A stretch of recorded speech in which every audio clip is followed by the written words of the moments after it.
Good evening dear viewers of the channel educate.com। जय श्री कृष्ण। सभी को चैनल की तरफ से बहुत बहुत बधाई जिनका थर्ड काउंसलिंग में नाम आ गया। अभी भी मैं देख रहा हूं जैसे जैसे मैं वीडियोस अपलोड कर रहा हूं काफी सारे प्रश्न बच्चों के मन में आ रहे हैं। अभी भी वो ये पूछ रहे हैं, अभी जस्ट मैंने थोड़ी देर पहले ही गुरु गोविंद सिंह की जो प्रॉब्लम आ रही थी कॉलेज फी पे करने की, इसीलिए मैंने उनकी साइट पे जाकर काफी सर्च करने के बाद उनके बारे में पता करा कि कैसे पे करनी होगी। अभी भी बच्चे उसमें लिख रहे हैं कि सर हमें ईमेल और एसएमएस प्राप्त नहीं हुआ। मैं फिर से क्लियर बता रहा हूं कि अब जो ये थर्ड काउंसलिंग चल रही है इसमें आपके पास कंपल्सरी नहीं है कि आपको ईमेल या आपको एसएमएस प्राप्त हो।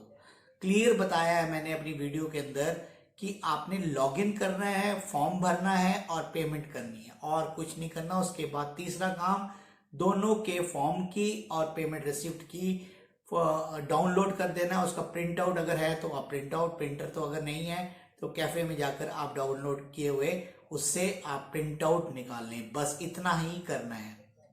उसके बाद अभी भी बच्चे पूछ रहे हैं कि अभी जस्ट मैं पढ़ रहा था कि सर हमने थर्ड काउंसलिंग की फीस पे नहीं की है, क्या हमें फोर्थ काउंसलिंग में पार्टिसिपेट कराया जाएगा या नहीं। फोर्थ काउंसलिंग की तो अभी कोई बात ही नहीं है प्यारे बच्चों। फोर्थ काउंसलिंग तो अभी बात तब आएगी जब नोटिफिकेशन आएगा डीएचई की साइट पे। अभी तो हम बात कर रहे हैं सिर्फ और सिर्फ कौन से की, थर्ड काउंसलिंग। तो अब सुबह मैंने जैसे ये नोटिस आया, जैसे कि आप देख पा रहे हैं सुबह सुबह जैसे नोटिस आया तो मैंने आप लोगों के लिए स्पेशल वीडियो बनाई और जिसको आप लोगों ने बहुत पसंद किया, आपको पता लगा क्योंकि ये थोड़ा सा कॉम्प्लिकेटेड वीडियो है। ये इसमें हमारे पास जो मोटी, मैं फिर से बात बता देता हूं कि 20 और 21 तारीख जो है क्रूशियल रहेंगे। 20 और 21, आज 19 है, कल और परसों 2 दिन बहुत ही क्रूशियल रहेंगे। अब अगर किसी बच्चे ने एक्सेप्ट या रिजेक्ट नहीं किया है तो उसकी सीट कैंसिल हो गई है। अब निचले वाले बच्चे को मिल जाएगी सीट और उसके लिए उसको क्या करना होगा, उसको अपने लॉगिन आईडी लगातार चेक करने हर। अब वो सभी बच्चे, तमाम बच्चे जिनको एडमिशन थर्ड काउंसलिंग के बाद नहीं मिला है वो सभी के सभी लगातार अपनी लॉगिन आईडी चेक करेंगे। लगातार का मतलब ये नहीं कि सुबह से शुरू हो जाए।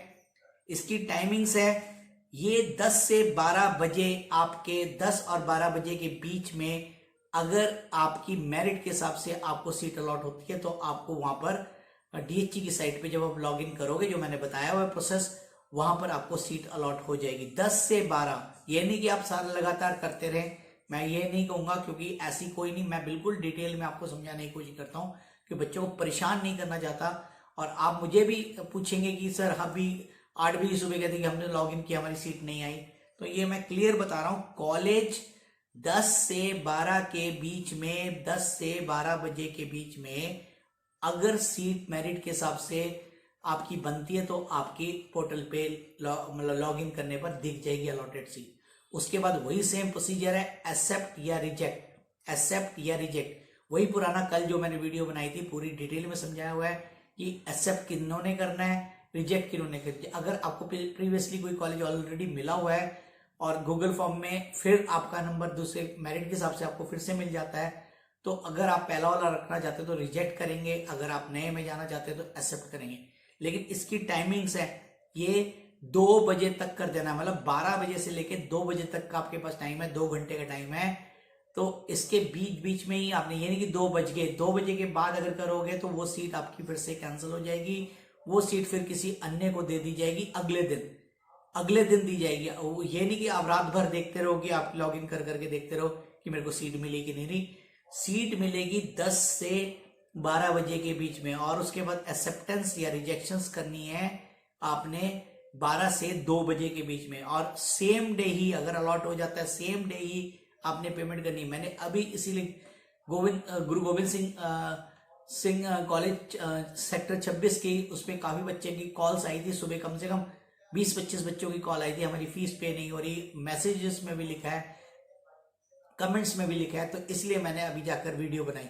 बाकी का आपको पता लग गया होगा, एसडी का भी समझ आ गया होगा, डीएवी का भी आ गया होगा।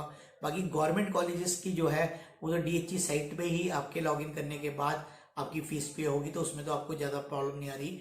देव समाज के बारे में भी कोई ज़्यादा क्वेरीज नहीं आई है, एमसीएम की भी कोई क्वेरीज नहीं आई है। तो मेन जो दिक्कत आ रही थी गुरु गोविंद सिंह कॉलेज की आ रही थी, इसलिए मैंने अभी जाकर वीडियो बनाकर बताई है आपको। उसको वीडियो को भी आपने ज़्यादा से ज़्यादा बच्चों पे सर्कुलेट करना है जिनको गुरु गोविंद सिंह कॉलेज मिला है। मेरी कमेंट बॉक्स में जो पूछ रहे हैं कि भाई हमें कैसे भी हो, उनको बताएं, थोड़ा सा गाइड करें।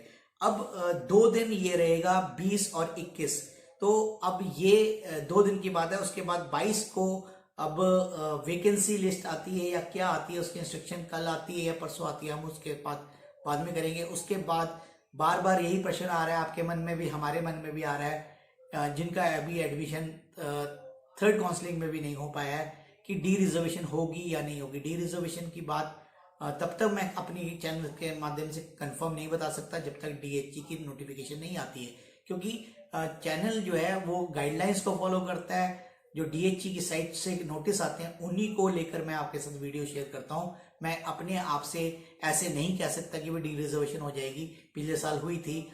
और अभी भी काफ़ी बच्चे ऐसे हैं जिन्होंने गलती से डीएचई का फॉर्म भरने में चूक गए हैं, तो उनके लिए भी क्या दोबारा पोर्टल रजिस्ट्रेशन खोला जाएगा या नहीं, इसके बारे में भी आप को जब जैसी जानकारी मिलेगी साइट के ऊपर तो मैं तुरंत आपको वीडियो बनाकर बताऊंगा। तो अब मुझे लगता है कि अब आपको काफ़ी सारी बातें क्लियर हो गई होगी कि कैसे कल का और परसों का दिन रहना है। अब काम कौन से टाइम आपने अलर्ट रहना है, मतलब 10 से लेकर 2 बजे तक अलर्ट रहना है उन तमाम बच्चों के लिए, क्योंकि आज भी काफ़ी बच्चों ने ये कहा कि हम तो सर एक्सेप्ट और रिजेक्शन करना भूल गए थे। कई बच्चों का ये भी फोन आया, मैंने सुबह भी बताया था कि हम फीस पे करना भूल गए थे। तो इस तरीके की अगर आप अपनी लापरवाही बरतोगे, मैं एक एक अपडेट, आप खुद देख रहे हो कि एक एक अपडेट आपको मैं रेगुलर दे रहा हूं, फिर भी अगर इस तरीके की आप गलती करते हो तो आपका जो है कैरियर आप समझ ही सकते हैं आपका खराब हो जाएगा। चंडीगढ़ में आपका एडमिशन नहीं हो पाएगा। आगे उनको मौका देती है। अब फिर से ये बात पूछी जा रही है कि 4th काउंसलिंग होगी या नहीं होगी, उसके बारे में मैं अभी कैसे कुछ बता दूं। अगर सीटें सारी पूरी हो जाती है तो 4th काउंसलिंग की नहीं होगी, वैकेंसी लिस्ट आने के बाद ही 4th काउंसलिंग की हम बात कर सकते हैं, क्योंकि डीएचई की साइट पे अभी कोई अपडेट्स नहीं है। तो ये थी एक फिर से स्पेशल वीडियो आप लोगों के लिए, सेंट्रलाइज एडमिशंस के लिए, तो जिससे कि आप लोगों को पूरी की पूरी जानकारी अब तक पहुंच सके। तो thank you once again for watching my channel, that is educate.com, और मैं चंद्र प्रकाश आपके साथ ये वीडियो शेयर कर रहा हूँ। धन्यवाद, बहुत बहुत धन्यवाद।